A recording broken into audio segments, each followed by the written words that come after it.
Hello guys, स्वागत है आप सभी का आज की इस वीडियो में। एंड या आई नो मैं बहुत दिनों बाद आप लोगों को अपनी ये शक्ल दिखा रहा हूँ, लेकिन कुछ प्रॉब्लम्स थी, उसी वजह से जो है classes were not that much regular. But मैंने कहा था कि मैं अपनी सीरीज कंप्लीट करूंगा, तो मतलब करूंगा। ठीक है, किसी दिन आपको बताएंगे कि क्या सीन हुआ था जिस वजह से हम लोगों ने इतना डिले लिया, लेकिन वो किसी और दिन। आज के दिन हम लोग देखने वाले हैं about what are functions in Python. ठीक है, तो फंक्शंस क्या होते हैं पाइथन के अंदर, कैसे हम लोग बनाते हैं, what are the syntax, how many types of parameter, arguments, return क्या होता है, पास क्या होता है, ये सब हम लोग देखेंगे एंड फंक्शंस को हम लोग क्लोज करेंगे। ठीक है, सो या without wasting any more for the time, let's get right into the video. तो बात कर लेते हैं भाई फंक्शंस होते क्या है। तो एक्चुअली में जब हम बात करते हैं कि फंक्शंस हैं क्या, तो फंक्शंस को एक लाइन में डिफाइन करने के लिए मैं सिर्फ एक बात बोलता हूं, that is it is a reusable block of code. Reusable block of code. अब ये रीयूजेबल ब्लॉक ऑफ कोड का मतलब क्या है वो समझ लेते हैं भैया। भाई अगर कल को मुझसे कोई ये कह दे कि ये जो 5 लाइनें हैं, ये जो मैंने 5 लाइनें बनाई, ये क्या करती हैं, ये किसी प्रकार का एडिशन करती हैं, किसी टाइप का एडिशन करती हैं।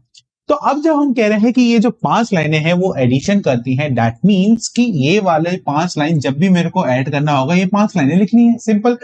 तो सपोज करो मेरे प्रोग्रामिंग में ऐसी 5 जगह हैं जहां पे इन एडिशन की जरूरत पड़ेगी। मतलब मुझे टोटल 25 लाइनें लिखनी पड़ेंगी भाई। 5 लाइनें एडिशन के लिए और 5 जगहों पे जरूरत है, दैट इज 25 टाइम्स मुझे ये चीज रिपीट करनी पड़ेगी। और जब हम कोई सिंगल कोड को रिपीट करते हैं अपने कोड के अंदर, ठीक है, मतलब ये अगर सिंगल एक कोड स्निपेट समझ लो, और ये कोड स्निपेट हम बार बार रिपीट कर रहे हैं हमारे कोड के अंदर, देन जो है हमारा कोड वेट हो जाता है। ठीक है, मैं कई बार अपने क्लासेस में बता चुका हूं कि वेट क्या होता है, और हमें कौन से जो कॉन्सेप्ट है उसका इस्तेमाल करना चाहिए, वो है आपका dry concept, do not repeat yourself. ठीक है, एंड राइट एवरीथिंग ट्वाइस। तो यहाँ पे राइट एवरीथिंग ट्वाइस नहीं, 5 टाइम्स लिख रहे हैं हम लोग। ठीक है, तो इससे क्या होगा कि कोड की जो रीडेबिलिटी है वो डिक्रीज हो जाएगी, ऑप्टिमाइजेशन बिल्कुल हट जाएगा।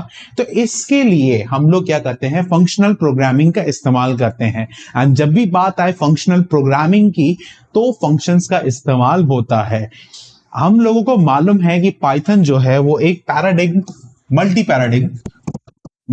पैराडिग्म लैंग्वेज है। दैट मीन्स कि जैसा आपको चाहिए उस टाइप की लैंग्वेजेस यहां मिल जाएंगी। आपको फंक्शनल प्रोग्रामिंग करनी है, आपको मिल जाएगी। आपको ऑब्जेक्ट ओरिएंटेड प्रोग्रामिंग करनी है, आपको मिल जाएगी। आपको कंडीशनल प्रोग्रामिंग करनी है, आपको उसके लिए भी सहूलियत मिल जाएगी, या कहें कि उसको करने के लिए भी आपको यूटिलिटीज पाइथन को प्रोवाइड करता है। ठीक है, तो इसी के वजह से हम लोग क्या कहते हैं, फंक्शंस का इस्तेमाल करते हैं। ठीक, ओके। अब अगर हम बात कर ले रहे हैं कि डेफिनेशंस के बारे में बात करें, तो कहता है कि a function is a block of organized reusable code that is used to perform a single related action. ठीक है, सिंगल रिलेटेड एक्शंस के लिए आप फंक्शंस का इस्तेमाल करते हैं। जैसे कि पिछले एग्जांपल में हमने कहा कि ये जो 5 लाइनें हैं ये एडिशन करती हैं, तो जब भी मुझे एडिशन करना होगा ये 5 लाइनें लिखनी पड़ेंगी, बराबर।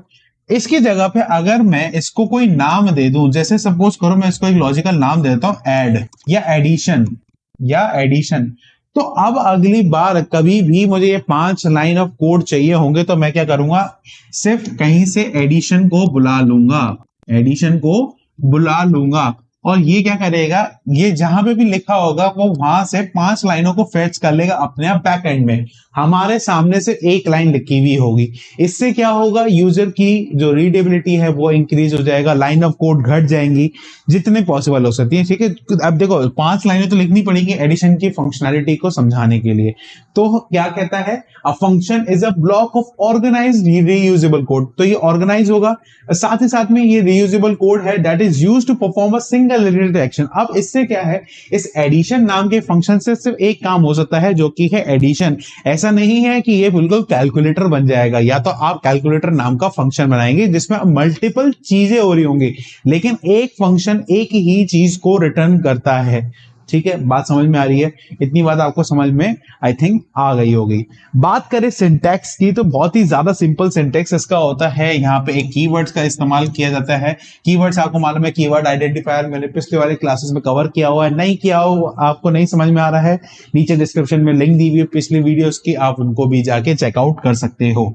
ओके, तो यहाँ पे जो है डेफ लिखा हुआ है, जो कि एक क्या है, कीवर्ड है। ठीक है, ये क्या करता है, डिफाइन करता है आपके फंक्शंस को। यहां पे आप अपना फंक्शन का नाम देते हैं और साथ में उसके पैरामीटर देते हैं। अब ये पैरामीटर एक तरीके से आप समझ लीजिए कि ये एक वैल्यू होती है। ठीक है, बात समझ रहे हैं? एक क्या होती है, वैल्यू होती है। पैरामीटर होना ना होना डिपेंड करता है टोटली फंक्शंस के ऊपर। अगर पैरामीटर की रिक्वायरमेंट है तो you have to put the parameter, otherwise there will be no requirement for any parameters. ठीक है, बात कर लें डॉक स्ट्रिंग की। ये एक छोटी सी इंपॉर्टेंट चीज है जो आज के प्रोग्रामर्स इसको छोड़ते हैं, जो पाइथन प्रोग्रामर्स हैं उसको अवॉइड करते हैं। क्यों अवॉइड करते हैं I don't know, but as a programmer you should implement doc string into your functions.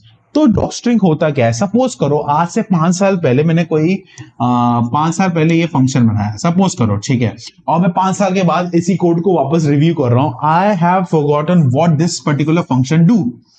तो मैं क्या करूंगा, ये जो डॉक स्ट्रिंग है, अभी तो यहाँ पे सिर्फ डॉक स्ट्रिंग लिखा हुआ है, कल को मुझे पता करना हो कि ये फंक्शन क्या करता है। ठीक है, तो जिन्होंने जैसे सपोज करो कभी लिनक्स का इस्तेमाल किया हुआ है, तो वहां पे क्या है, आप कोई भी जैसे आपको कोई चीज के बारे में पता करना है, फॉर एग्जाम्पल आपको सीडी के बारे में पता करना है, जैसे that is change directory, that is change directory.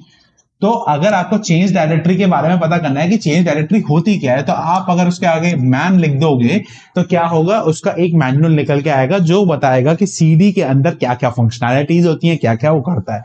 Same way यही सब एक डॉक्यूमेंटेड स्ट्रिंग में लेके आने के लिए आप क्या इस्तेमाल करते हो, डॉक स्ट्रिंग का इस्तेमाल करते हो। यहां पे ट्रिपल कोट्स के अंदर आप कुछ स्टेटमेंट लिखते हो जो बताता है कि ये फंक्शन आखिर क्या करेगा। फॉर एग्जाम्पल हम बात कर लें कि मैं एक फंक्शन बना लेता हूं छोटा सा, फटाफट से डिफाइन मल, ठीक है, और यहां पे 2 पैरामीटर्स दिए जा रहे हैं। अभी हम बात करेंगे पैरामीटर्स क्या होता है। ठीक है, तो यहां पे हमने ट्रिपल कोड लिखा और मैंने लिखा दिस फंक्शन प्रोवाइड्स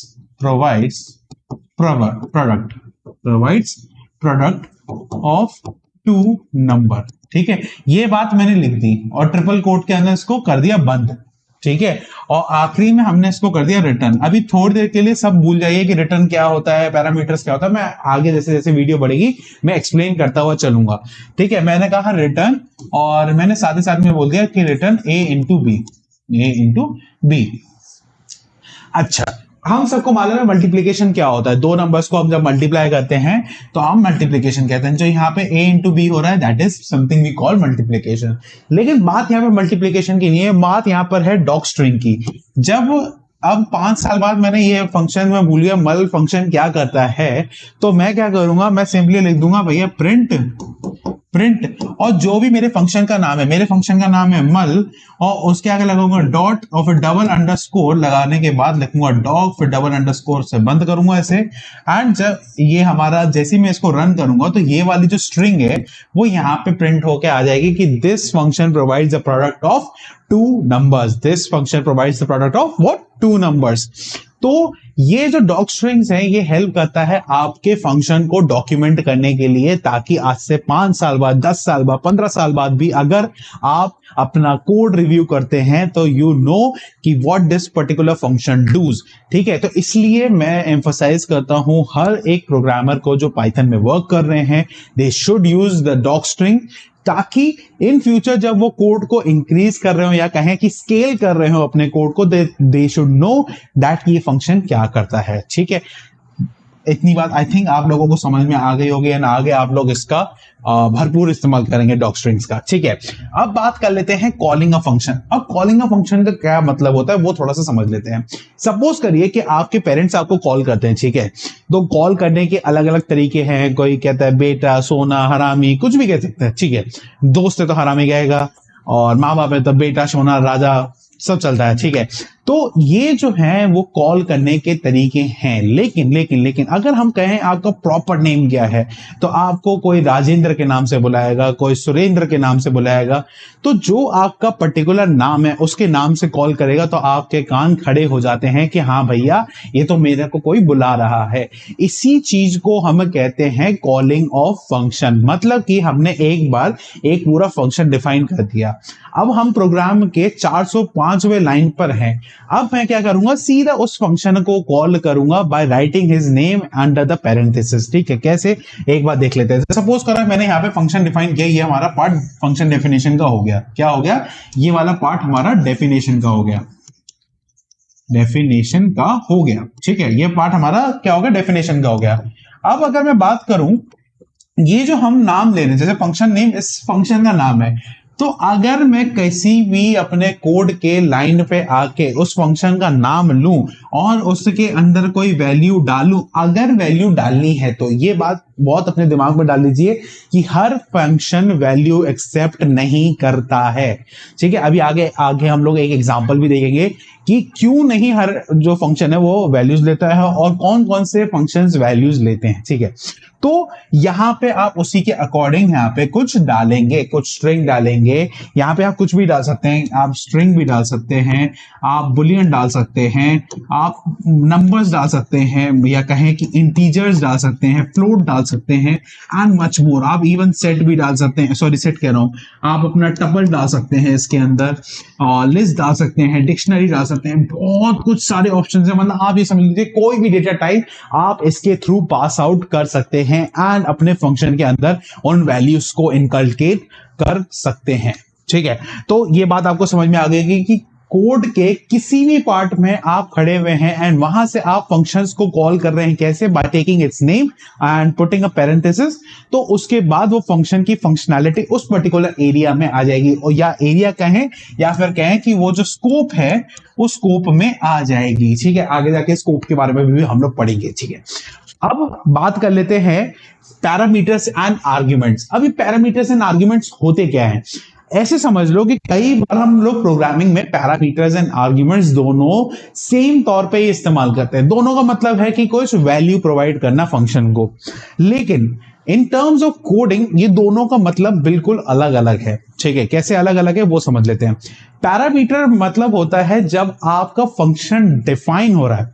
ठीक है, आपका फंक्शन क्या हो रहा है, जैसे सपोज करें आपका फंक्शन डिफाइन के मोड पे कि डिफाइन फंक्शन। ठीक है, और यहां पे हम लोगों ने रिटर्न लिख दिया या पास लिख दिया। अभी के लिए पास रिटर्न क्या होता है ये सब आप अभी छोड़ दीजिए, बस ये समझ लीजिए कि कुछ वो दे रहा है आपको, फंक्शन आपको कुछ दे रहा है आपको। तो सपोज करो यहां पे जो हमने फंक्शन डिफाइन कर रहे हैं, क्या कर रहे हैं, ये क्या है, फंक्शन का डिफाइन है। तो यहां पे अगर हम कोई वैल्यू प्रोवाइड कर रहे हैं, क्या कर रहे हैं, वैल्यू प्रोवाइड कर रहे हैं, इस पार्ट को हम कहते हैं पैरामीटर। इसको क्या कहते हैं हम लोग, पैरामीटर। और ये पैरामीटर इस फंक्शन के लोकल में रहता है, आप इन पैरामीटर्स को बाहर एक्सेस नहीं कर सकते हो। सपोज करो ये फर्स्ट है, ये सेकंड है, ये थर्ड है, ये फोर्थ है और ये फिफ्थ है। सपोज करो यहां पे मैंने कोई पैरामीटर लिया हुआ है ए, कोई पैरामीटर लिया हुआ है ए, तो मैं ये ए इस फंक्शन के अंदर तो एक्सेस कर सकता हूं, लेकिन अगर मैं प्रिंट ए कर दूं तो यहां से मुझे क्या मिल जाएगा, एक बहुत सुंदर सा एरर मिल जाएगा, खूबसूरत मुझे क्या मिल जाएगा देखने को, एरर, जिससे कि हमें क्या करना है, बचना है। तो बात समझ में आ रही होगी, जो पैरामीटर्स होते हैं वो हम लोग फंक्शन डिफाइन के टाइम पर लेते हैं। और बात कर लें, जैसे सपोज करो हम लोगों ने किया डिफाइन फंक्शन। ठीक है, और यहां पे हम लोगों ने कोई वैल्यू ले ली ए, और हमने कहा कि जो आपका प्रिंट करना है, जो भी आए ए के अंदर जो भी आएगा आप उसको प्रिंट कर दीजिए। ठीक है, और मैं बाहर से इसी फंक्शन को कॉल आउट करता हूं, यहां पे मैंने स्ट्रिंग लिख दिया हेलो। क्या लिख दिया, एक स्ट्रिंग लिख दिया हेलो। ये लाइन नंबर 1, ये लाइन नंबर 2, ये लाइन नंबर 3। लाइन नंबर 3 पे मैंने लिख दिया फंक्शन हेलो।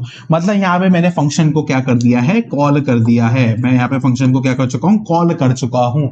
कॉल करने के बाद जैसी कॉल किया, नाम लिखा, उसके बाद पैरेंथेसिस लगाया और यहां पे भी मैंने कुछ वैल्यू भेजी। क्या किया मैंने यहाँ पे, कुछ वैल्यू भेजी, जो मैंने वैल्यू भेजी उसको मैंने क्या बोल दिया, इसको मैंने बोला आर्ग्यूमेंट। क्या बोला मैंने इसको, मैंने बोला इसको कि ये है आर्ग्यूमेंट, और इसको मैंने क्या बोला, ये भी एक वैल्यू है, लेकिन इस वैल्यू को मैंने क्या बोला, पैरामीटर। ठीक है, तो बात समझ में आ गई होगी। जब हम फंक्शन को डिफाइन कर रहे हैं, क्या कर रहे हैं, जब हम अपने फंक्शंस को डिफाइन कर रहे हैं और तब कोई वैल्यू प्रोवाइड करते हैं, उसको हम कहते हैं पैरामीटर। लेकिन जब हम फंक्शन कॉल करते हैं और तब कोई वैल्यू प्रोवाइड करते हैं, उसको मैं कहता हूं आर्ग्यूमेंट। ठीक है, तो अब आपको समझ में आ गया होगा, कभी भी आप इसको इंटरचेंजेबली नहीं इस्तेमाल करेंगे। क्या कि जो आप वैल्यू प्रोवाइड कर रहे हो फंक्शन डिफाइन करते समय, उसको हम कह रहे हैं पैरामीटर, और जो वैल्यू हम कॉल करते समय इस्तेमाल कर रहे हैं उसको हम कहते हैं आर्ग्यूमेंट। आई होप इतने अच्छे से समझाने के बाद आपको समझ में आ गया होगा। फिर भी नहीं समझ में आया तो कमेंट सेक्शन खुला हुआ है, हम आपको इस चीज का भी रिप्लाई कर देंगे। ठीक है, तो बात कर लेते हैं थोड़ा सा डेफिनेशन के बारे में, क्योंकि पेपर में कभी कभी डेफिनेशन पूछ ली जाती है। तो what are parameters? Parameters are the variables listed inside the parenthesis in the function definition. ठीक है, इन द फंक्शन डेफिनेशन। बात याद रखनी है कि ये एक तरीके के वेरिएबल्स होते हैं जो किसके अंदर प्रोवाइडेड होते हैं, हमारे फंक्शन डेफिनेशन के टाइम पे ये हमारे पैरेंथेसिस इस्तेमाल किए जाते हैं। कैसे होते हैं वो एक बार देख लेते हैं। एक चीज और लिखिए कि they act as a place holder for the values, they act as a placeholder for the values that will be passed to the function when it is called। मतलब कि ये एक फ्यूचर रेफरेंस की तरह होता है कि जब हम फंक्शन को कॉल करेंगे तो इस तरीके की कोई वैल्यू आ सकती है, या ये वैल्यू हो सकती है, या इतना अमाउंट की वैल्यू होगी, मतलब एक वैल्यू होगी, दो वैल्यू होगी। जब आप फंक्शन पास कर रहे होगे तो कितनी वैल्यू पास हो सकती है, तो ये सारे इंफॉर्मेशन आप कहां पे से पास करते हो, with the help of parameters के थ्रू आप पास करते हो। कैसा देखने को मिलता है ये देख लेते हैं। जैसे सपोज करो ये डिफाइन किया है हम लोगों ने एक ग्रीट नाम का फंक्शन, ठीक है, और इसके अंदर एक वेरिएबल बनाया है, या कहें वेरिएबल, कुछ भी कह सकते हैं आप इसको, वेरिएबल कह सकते हो, एक वैल्यू कह सकते हो, या कहें कि पैरामीटर आपने दिया है। ठीक है, तो आपने ये जो तीनों चीजें हैं, ये या तीनों चीजें एक ही हैं। यहाँ पे आपने एक पैरामीटर दिया है नेम नाम से, तो नेम यहाँ पे क्या है, एक पैरामीटर है, और आप क्या कहते हो कि प्रिंट कर देना हेलो नेम, और यहाँ पे हम लोगों ने क्या किया हुआ है, एफ स्ट्रिंग का इस्तेमाल किया हुआ है। क्या किया हुआ है, एफ स्ट्रिंग का इस्तेमाल किया हुआ है। तो यहाँ पे जो ये नेम है वो क्या है, पैरामीटर है, और ये पैरामीटर एक चीज बता रहा है, जब हम फंक्शन को कॉल करेंगे तो यही पैरामीटर आपके पास आएगा, या आप उसके अंदर पास करेंगे एज अ आर्ग्यूमेंट। ठीक है, आर्ग्यूमेंट क्या होता है, arguments on the other place are the actual values, are the actual values that are passed to the function when it is called। Simple बात है, जब आप फंक्शन को कॉल करते हो तो यही एक्चुअल वैल्यूज हैं जो आपका क्या कहते हैं, पास होती हैं फंक्शंस के अंदर। ठीक है, अच्छा क्या है, they provide the actual data to the function as use. तो सपोज करो वही हमारा ग्रीट वाला फंक्शन है, और जहां पे जैसे सपोज करो मैं यहाँ पे थोड़ा सा एग्जांपल के लिए दे देता हूँ, ग्रीट, तो ये मैंने जो है इसके अंदर ये फंक्शन मेरा डिफाइन था। अब जब मैं फंक्शन को कॉल कर रहा हूं, जब मैंने फंक्शन को किया कॉल, तो यहां पे कुछ वैल्यू पास की है, जो क्या है, एलिस मैंने यहाँ पे जो है नाम पास किया है। तो ये नाम जो है वो इस नेम के अंदर आके स्टोर हो जाएगा जब हम इसको रन करेंगे। तो जो वैल्यू है वो अब यहाँ पे आ जाएगी, फिर यहां से इस वाले पार्ट में चली जाएगी जहां पे लिखा हुआ है प्रिंट, फिर एफ स्ट्रिंग लगा हुआ है, और जहां पे भी ये नेम इस्तेमाल किया है, या कहें कि जो वेरिएबल इस्तेमाल किया है उस जगह पे ये प्लेस डाउन हो जाएगी। ठीक है, तो इतनी बात आई थिंक आपको समझ में आ गई होगी कि आर्ग्यूमेंट्स क्या होते हैं और पैरामीटर्स क्या होते हैं। एग्जांपल एक और देख लेते हैं। सपोज करो मैंने एक ऐड नंबर करके फंक्शन बना के रखा है, तो यहाँ पे जो ए और बी है वो क्या है, पैरामीटर्स हैं। मैं फिर कहता हूं रिटर्न कर दो a प्लस बी। तो रिटर्न एक तरीके से समझ लो कि फंक्शन की कोई जब वैल्यू हमें मतलब कोई फंक्शन है वो कोई वैल्यू प्रोवाइड कर रहा है, तो उसको हम कैसे रिटर्न करते हैं, with the help of return keyword. आगे तक अभी समझेंगे रिटर्न कीवर्ड क्या है और अच्छे तरीके से। तो आप समझ लो कि जब हम एडिशन, देखो भैया एडिशन का मतलब क्या होता है, a प्लस बी है, दो नंबर्स का समेशन, उसको हम एडिशन कहते हैं। तो यहाँ पे हमने क्या किया, हमने कहा a और b के अंदर जो भी वैल्यू उसको प्लस कर दो और उसी चीज को रिटर्न कर देना। ठीक है, इतनी बात समझ में आ गई। अब हमने एक वेरिएबल और बनाया रिजल्ट नाम का, और यहाँ पे अपने फंक्शन को बुलाया। हमने कहा भैया ऐड कर दो दो नंबर्स को, कौन से 5 और 3 को क्या कर दो, प्लस कर दो। तो होगा क्या वो समझते हैं, ठीक है, थोड़ा इमेजिन करते हैं इस चीज को।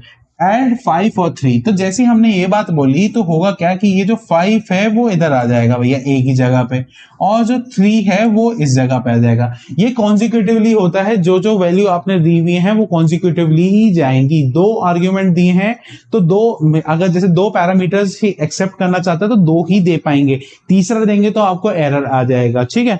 तो यहाँ पे 5 जो है वो एक ही जगह पे जाएगा, 3 जो है बी की जगह पे जाएगा। अब ये वाला जो वैल्यू है एक ही, वो क्या हो गई है 5 हो चुकी है, और ये क्या हो चुकी है 3 हो चुकी है। जैसे ही ये इस वाली लाइन पे आएगा तो क्या होगा, कह रहा है रिटर्न, कह रहा है रिटर्न a प्लस बी। ए क्या है 5, बी क्या है 3, तो रिटर्न क्या हो जाएगा 8। यहां से वैल्यू फंक्शन की क्या रिटर्न हो जाएगी, आपका 8 रिटर्न हो जाएगी। और ये जो 8 है ये किसके अंदर आके चिपक जाएगा, रिजल्ट के नाम में, मतलब रिजल्ट नाम के वेरिएबल में वो जो वैल्यू 8 है वो अब स्टोर हो जाएगी। जैसे ही वो स्टोर हो जाएगी फिर हमने कहा भैया प्रिंट कर दो रिजल्ट के अंदर, तो हमारा जो आउटपुट होगा वो क्या हो जाएगा 8 हो जाएगा। तो इतनी बात आपको समझ में आ गई होगी, जो ये 5 और 3 है ये आर्ग्यूमेंट्स हैं, और ए और बी क्या है, पैरामीटर्स है, ठीक है। इससे ज्यादा और पैरामीटर्स और उसके बारे में थोड़ा एम्फसाइज नहीं किया जा सकता है। अब बात कर लें कि टाइप ऑफ आर्ग्यूमेंट्स क्या होते हैं, मतलब टाइप ऑफ आर्ग्यूमेंट्स मतलब कितने टाइप के आर्ग्यूमेंट्स होते हैं। तो एक होते हैं नंबर ऑफ आर्ग्यूमेंट्स, एक होते हैं आपके आर्ग्स, और एक होते हैं आपके क्वार्ग्स, ठीक है।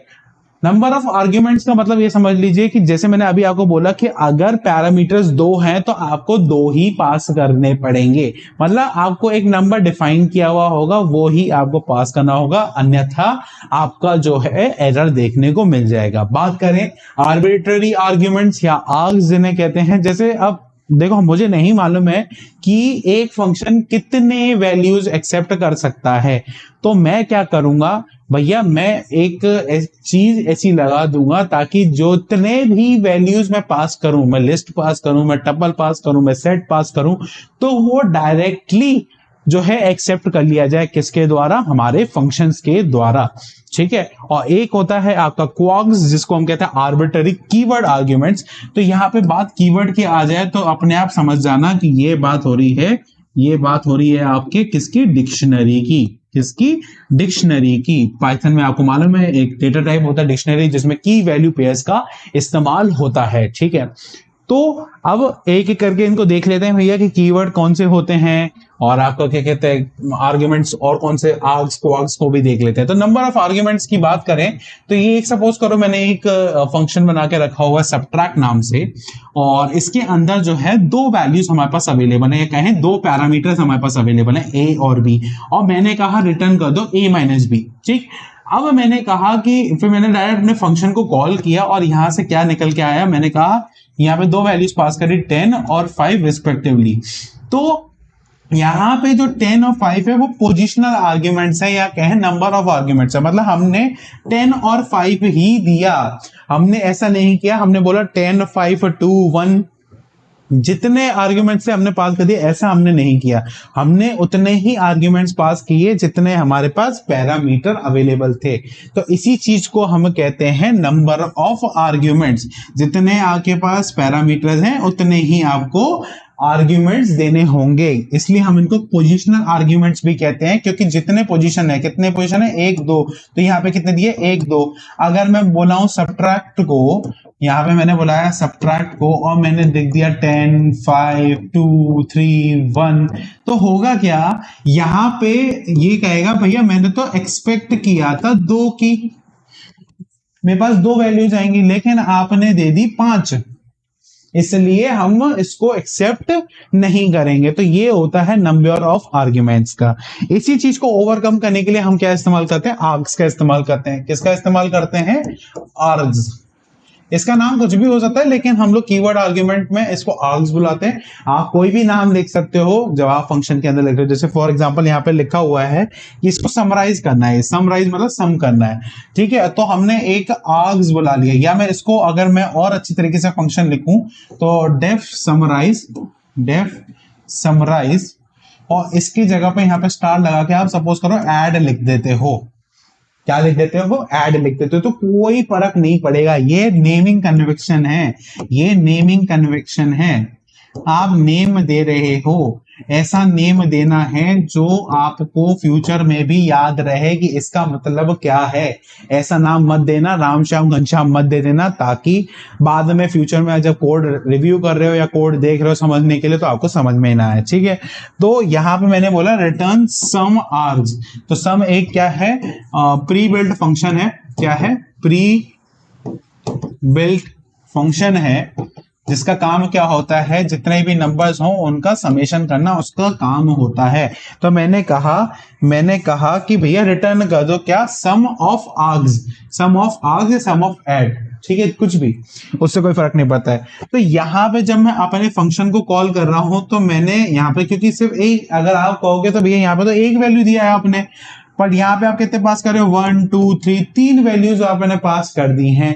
तो ये तो तीन वैल्यू आप पास कर रहे हो, तो क्या ये एक्सेप्ट कर लेगा? हाँ भाई, ये एक्सेप्ट कर लेगा। यहाँ पे अगर लिस्ट भी होती 3 डिजिट्स की, तो वो भी यहाँ पे एक्सेप्टेबल होती, क्योंकि ये मल्टीपल वैल्यूज को, या कहें मल्टीपल आर्ग्यूमेंट्स को सपोर्ट करता है। जो ड्रॉबैक नंबर ऑफ आर्ग्यूमेंट्स का था, या कहें पोजिशनल आर्ग्यूमेंट्स का था, ये उसको ओवरकम करता है by accepting multiple, what to say, multiple arguments at once. ठीक है, तो मल्टीपल आर्ग्यूमेंट्स को एक साथ ये एक्सेप्ट कर सकता है। जैसे फॉर एग्जांपल हम बात करें, 1 2 3 को एक्सेप्ट कर रहा है और यहाँ पे ऐड कर दे रहा है, फिर यहाँ से इसको सम आर्क्स के पास पहुंचा रहा है, तो सम क्या करेगा, सम लेगा और यहाँ पे लिख देगा 1 2 3। तो अब इसकी वैल्यू जो होगी वो होगी आपकी 6। तो आंसर आपका जो भी निकल के आएगा वो निकल के आएगा 6। ठीक है, इससे आपको आंसर जो मिलेगा वो मिलेगा 6। इतनी बात आई थिंक आप लोगों को समझ में आ गई होगी। अब हम इतनी देर से बार बार बात कर रहे हैं return keyword, return keyword, return keyword. Return keyword होता क्या है वो समझ लेते हैं। रिटर्न कीवर्ड ऐसा है कि जो भी फंक्शन आपने डिफाइन किया है, या जो भी उसका पर्पस है, उसके बाद वो कोई एक वैल्यू तो निकाल रहा होगा ना, तभी तो आपने फंक्शन बनाया है। हम लोगों ने स्टार्टिंग में ही बात करी थी कि 5 लाइनें मिलके ये क्या कर रही हैं, हमें एडेड वैल्यू दे रही हैं, या कहें एडिशन करके दे रही हैं। तो ये फाइनल कुछ आउटपुट दे रही है ना, तो जो ये आउटपुट देगी वो किसके थ्रू देगी, इस पर्टिकुलर कीवर्ड के थ्रू देगी, जिसका नाम है रिटर्न। ठीक है, सपोज करो मैंने एक फंक्शन बना के रखा है मल्टीपल ऑफ 5, और यहां पे मैं कोई नंबर एक्सेप्ट कर रहा हूं, कोई इंटीजर एक्सेप्ट कर रहा हूं, तो यहां पे मैंने लिख दिया रिटर्न 5 इंटू नम, बराबर। इससे मल्टीपल मिलेगा, जैसे मैंने 5 3 जा किया तो 15, 5 8 जा किया 40। ठीक है, तो इस तरीके से हमें क्या मिलेगा, मल्टीपल मिलेगा। तो आप सपोज करो कि मैंने यहाँ पे कुछ 4 लाइनें लिखी हैं, और मैंने क्या लिखा है, मल 5 है, मल्टीपल 5, और यहाँ पे कुछ आर्ग्यूमेंट पास किया। क्या आर्ग्यूमेंट पास किया, 3। तो ये 3 इधर गया होगा, तो इससे आंसर क्या निकल के आएगा, 15 निकल के आएगा। फिर हमने किया मल्टीपल 5, और 5 जो है हमने वैल्यू 5 जो है वैल्यू वो इधर आई, तो इससे क्या होगा, 5 5 जो है 25। तो हम यहाँ पे जो आर्ग्यूमेंट चेंज कर रहे हैं, और यहाँ पे जो पैरामीटर को वैल्यू मिल रहा है, उसके अकॉर्डिंग ही हमें वैल्यूज मिल रही हैं। और हो गया, फंक्शन की जो भी वैल्यू हमें रिसीव हो रही है वो किसके थ्रू रिसीव हो रही है, रिटर्न कीवर्ड्स के थ्रू रिसीव हो रही है। ठीक है, अब हम लास्टली बात कर लेते हैं पास की, और ये बहुत ही इंटरेस्टिंग आपका क्या कहते हैं कीवर्ड है। होता क्या है, कई बार हम लोग फंक्शन डिफाइन करना होता है, जैसे हमने कहा कि ये हम फ्यूचर में ये फंक्शन ऐसा बनाएंगे, ठीक है, और हम वो नाम रिजर्व करके रख लेते हैं, ताकि आगे जाके हम किसी वेरिएबल को या किसी क्लास को वो पर्टिकुलर नाम ना दे दें। तो ऐसे में हम फंक्शन डिफाइन खाली नहीं छोड़ सकते। अगर मैं इतना लाइन लिख के छोड़ दूंगा तो मुझे एरर देखने को मिल जाएगा। ठीक है, मुझे क्या देखने को मिल जाएगा, एरर, और इससे हमें क्या करना होता है, बचना होता है। अब अगर मुझे कोई ऐसा फंक्शन बनाना है जिसको हमें होल्ड करवा के रखना है, और उसके अभी कोई फंक्शनैलिटी की हमें जरूरत नहीं है, तब हम किसका इस्तेमाल करते हैं, पास का इस्तेमाल करते हैं। तो सपोज करो कि अगर हम ये फंक्शन कॉल भी कर देंगे, क्या करेंगे इसको, अगर हम फंक्शन को कॉल भी करते हैं, तो ये कोई भी आपका वैल्यू जनरेट नहीं करेगा। वैल्यू कौन जनरेट करता है भाई? रिटर्न। जैसे ही आपके इंटरप्रेटर को रिटर्न दिखाई देगा वहीं पे वो समझ जाएगा वो फंक्शन का एंड हो चुका है। इतनी बात आई थिंक आपको समझ में आ रही होगी। पास का मतलब क्या है? एक तरीके से आपने अपने, जैसे स्कूल में आप जाते हो, आपने सीट पे रुमाल रख दिया और कह दिया ये सीट मेरी रिजर्व्ड हो गई, तो जो आपने रिजर्वेशन करा है उसी को हम कह रहे हैं कि यहाँ पे आपने पास करके रखा हुआ है कि भैया ये मेरे पास है और कोई इसको इस्तेमाल नहीं कर सकता। तो आई होप आप लोगों को फंक्शंस अच्छी तरीके से समझ में आ गया होगा। मैंने अपने पूरे पोटेंशियल पे उसको समझाने की कोशिश करी है। फिर भी अगर कोई बात आपको समझ में नहीं आती है, कोई पॉइंट्स में आपको कंफ्यूजन है, तो आप जो है कमेंट डाउन कर सकते हो। मेरे जितने भी सोशल मीडिया हैंडल्स हैं वो सारे नीचे पिन डाउन हैं, उन पे भी आप कांटेक्ट कर सकते हो। हमारा डिस्कॉर्ड चैनल है, उसको भी आप ज्वाइन कर सकते हो। अभी हम लोग कई सारे रिक्रूटर से भी बात कर रहे हैं ताकि हम लोग एक अच्छा माहौल सा बना रहे हैं डिस्कॉर्ड के ऊपर, ठीक है। और ये जितने भी नोट्स हैं इसके पर्टिकुलरली जितने भी नोट्स अवेलेबल हैं जो आज की क्लास के या उससे पहले की क्लास के, वो आपको मेरे टेलीग्राम के चैनल पे मिल जाएंगे। टेलीग्राम का चैनल आप चाहे स्कैन को कोड कर लीजिए, जो हमारा क्यूआर कोड है इसको स्कैन कर लीजिए, नहीं तो आप सीधा टेलीग्राम पे अगर सर्च करते हैं रोचक एजुकेशन तो आपको मेरा चैनल देखने को मिल जाएगा। तो आई होप आप लोगों को समझ में आया होगा, बढ़िया कर रहे होंगे आप सब। तो मैं मिलता हूं आपसे नेक्स्ट वीडियो में। Until then stay safe, keep coding, peace.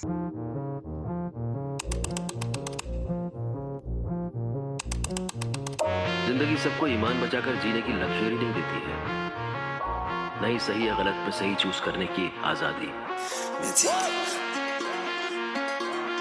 जिंदगी बार बार आपको ऐसे मोड़ पे लाके खड़ा करती है जहां तय करना मुश्किल हो जाता है कि जान बचाएं